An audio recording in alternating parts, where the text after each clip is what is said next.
Children, I hope कि आप regularly videos देख रहे हैं, अपने चैप्टर से पढ़ रहे हैं और फिर वर्कशीट अटेम्प्ट करते हैं। एंड आई होप कि मैंने ये जो ब्लू बॉक्स डिस्कस करा था पहली वाली वीडियो में, उसको आपने अच्छे से पढ़ लिया है और you are understanding all the things that I am discussing.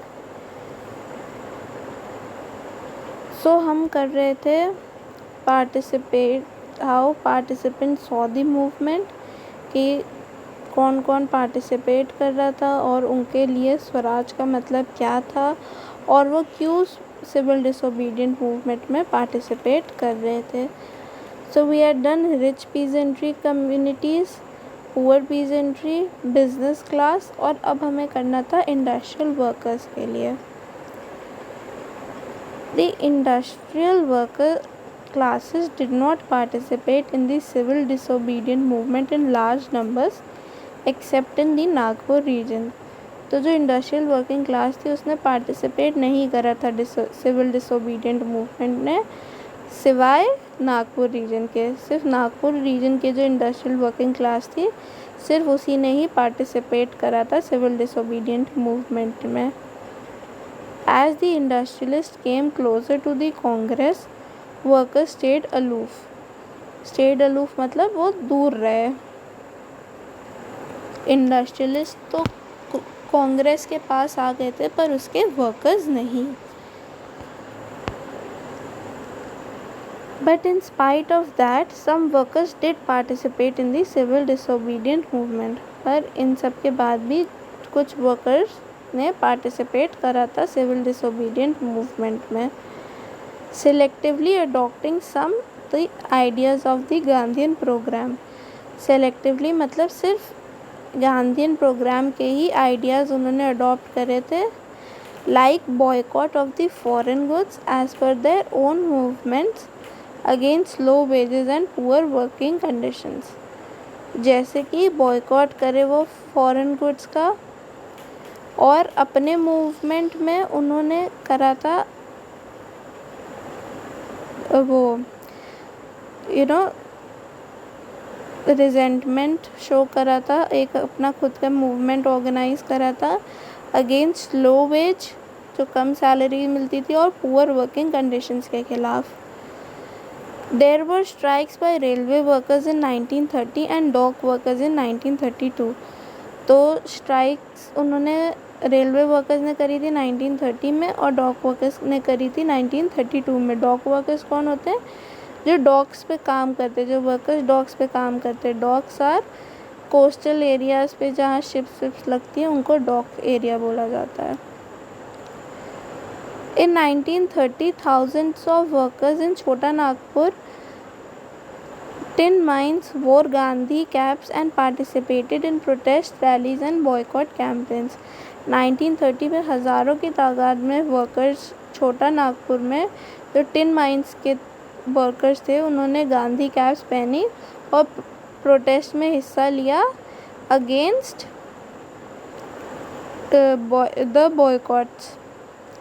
But the Congress was reluctant to include workers' demand as part of its program of struggle. But Congress reluctant थी। reluctant मतलब वो पूरे दिल से नहीं करना चाहती थी, उनकी डिमांड्स नहीं इंक्लूड करना चाहती थी अपने स्ट्रगल में। It felt that this would alienate industrialists and divide anti-imperial forces. उनको लगा था कि अगर वो वर्कर्स की डिमांड को लेंगे तो इंडस्ट्रियलिस्ट दूर चले जाएंगे और डिवाइड हो जाएगी एंटी इम्पेरियल फोर्सेस।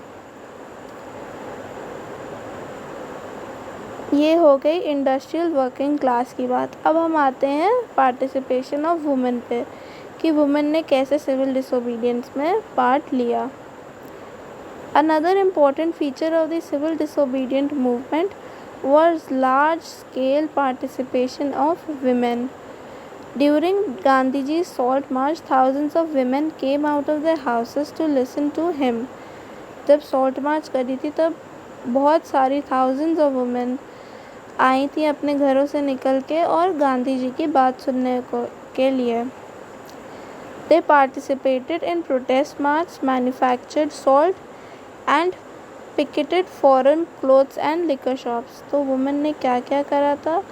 वुमेन ने मार्च में प्रोटेस्ट करा था, सॉल्ट मैन्युफैक्चर करा था, फॉरेन क्लॉथ को पिकेट करा था और लिकर शॉप्स को भी। मैनी वेंट टू जेल, कई जो वुमेन थी वो जेल भी गई। In urban areas these women were from high cast families. Urban areas जो सिटी एरियाज होती हैं वहाँ पे जो वुमेन थी वो हाई कास्ट फैमिली को बिलोंग करती थी, और रूरल एरिया में वो रिच पीजेंट हाउस होल्ड से आती थी। मूव्ड बाय गांधी जी's call, they begin to see service to the nation as a sacred duty of women। Gandhi ji की आवाज़ को उन्होंने सुना, उनको समझा, और उनको ये लगने लग गया कि वो देश के लिए सेवा कर रही हैं और ये सेक्रेड है। मतलब काफ़ी, जब रिलीजियस चीज़ होती है तो उसको सेक्रेड बोला जाता है, तो वो एक सेक्रेड ड्यूटी है विमेन की। Yet this increased public role did not necessarily mean any radical change in the way the position of women was visualized। पर उस टाइम पे ये रोल लोगों को समझ में नहीं आया वुमेन का, और कोई रैडिकल चेंज नहीं था उनका ये पार्टिसिपेट करना कि जो पोजीशन ऑफ वुमेन है उसको बदला जा सके। और गांधी जी खुद भी कन्विंस थे कि जो ड्यूटी ऑफ वुमेन है वो सिर्फ घर में ही रहती है। They have to be look after home, be a good mother and good wife. पर ये ऑर्थोडॉक्स सोच थी उस टाइम की, पर अब ऐसा बिल्कुल भी नहीं है। उन्होंने काफ़ी पार्टिसिपेशन करा था, पर उनकी जो इमेज थी सोसाइटी में वो नहीं बदली उस टाइम पर। I have already underlined in pink कि अगर मैं आपको वो दूंगी question on was the participation of women, how women participated in the civil disobedience movement, so you have to write from over here.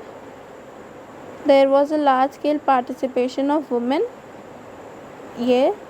then you have to write they participated in protest march, manufactured salts and till households। उसके बाद से मैंने mark करा हुआ है, but you don't have to write the whole thing, because मैंने specifically answer के लिए भी नहीं मार्क करा है। I have also mark for important lines also. So please अपने हिसाब से देख के you have to write the answer, because every thing I can not give you on a silver platter.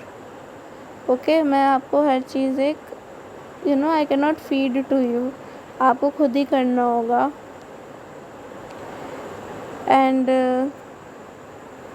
class 10th I discuss answers with you, but I shouldn't, मेरे को करने नहीं चाहिए, because you all are in class 10th, a big enough platform to write your answers on your own। पर अगर मैं discuss नहीं करती तब आप गलत लिखते हो। I think you shouldn't write wrong answers, you should ask doubts more।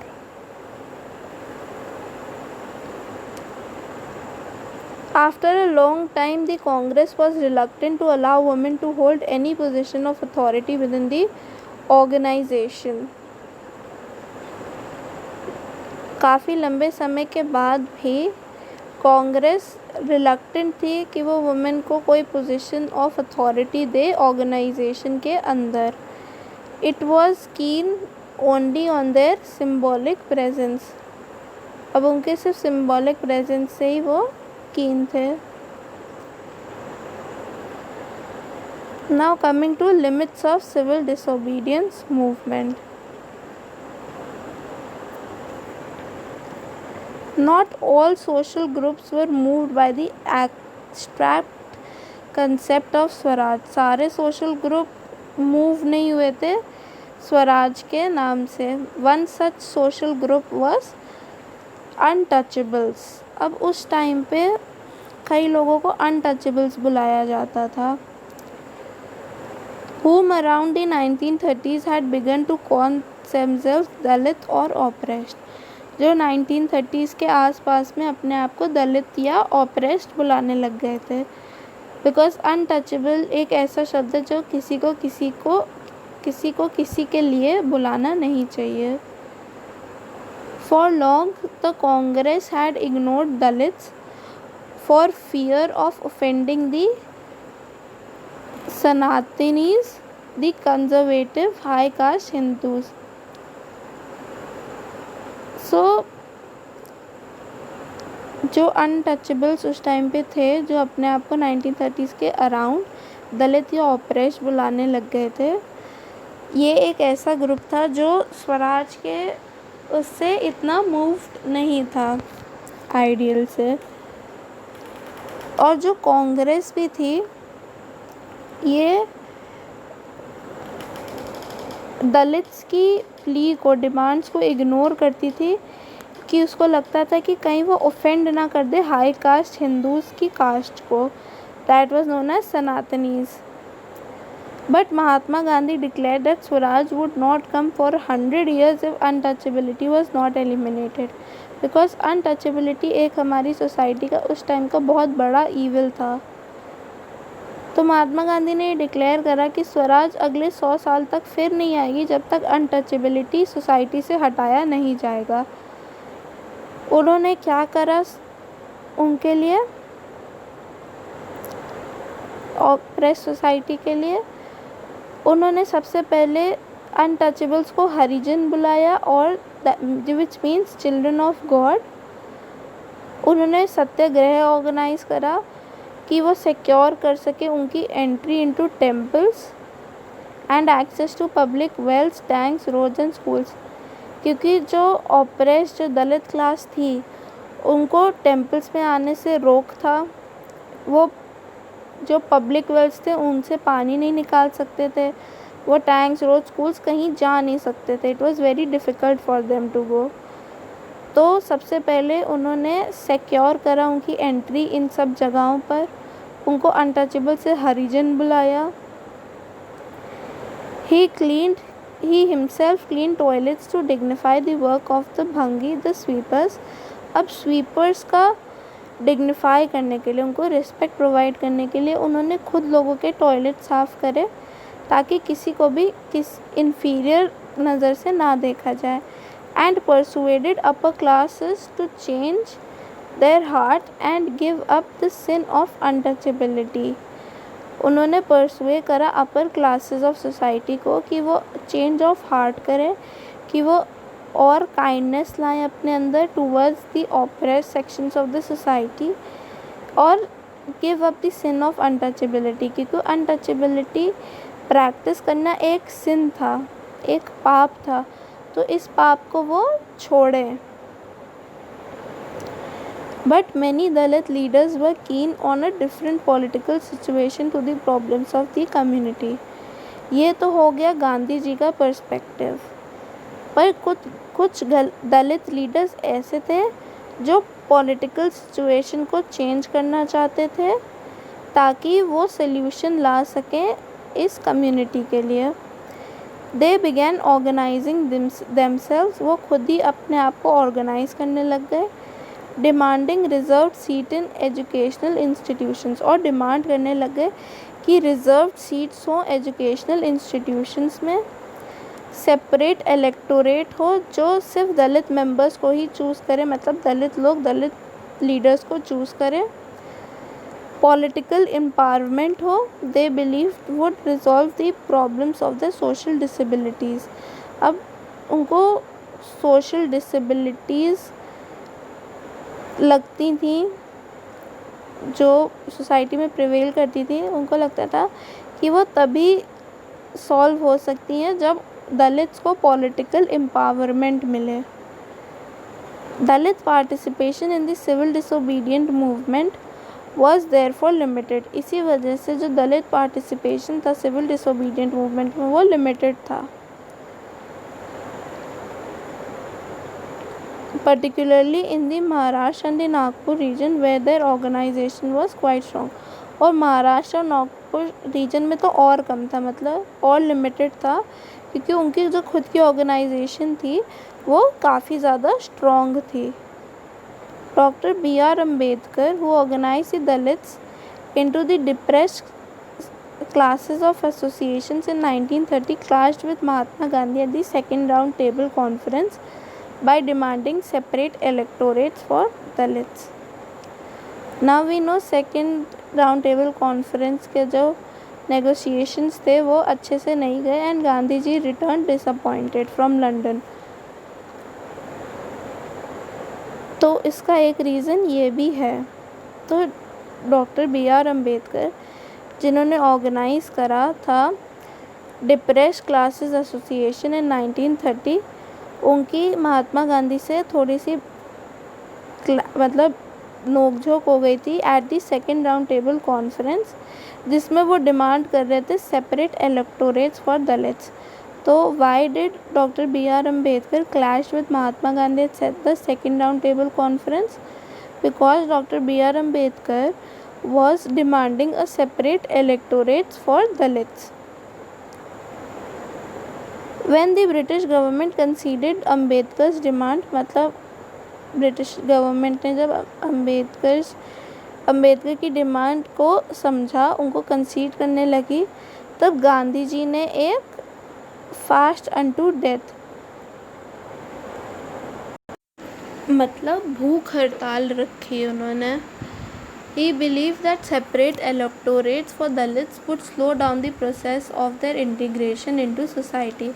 उनको लगा कि अगर अलग इलेक्टोरेट्स बना दिए दलित्स के लिए और बाकी पॉपुलेशन के लिए अलग, तो जो प्रोसेस और इंटीग्रेशन मतलब यूनिटी की जो प्रोसेस है वो और स्लो हो जाएगी।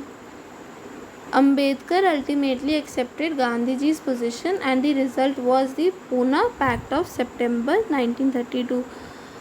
तो अम्बेडकर ने गांधी जी की जो पोजीशन थी उसको अज्यूम करा और रिज़ल्ट क्या था? रिज़ल्ट था पूना पैक्ट ऑफ सितंबर 1932। उसमें क्या होता था? उसमें जो depressed classes later known to be a schedule caste उनकी रिजर्व सीट्स होंगी प्रोविंशियल और सेंट्रल लेजिस्लेटिव काउंसिल्स में, but they were to be voted in the general electorate. पर जो इलेक्टोरेट होगा वो उनका जनरल होगा।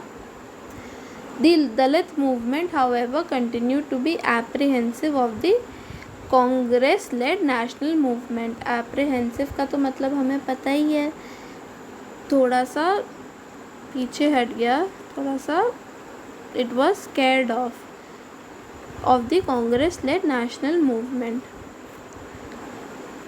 So we are done over till here. Now we won't start the next paragraph. We will just take a quick revision for what we have done today.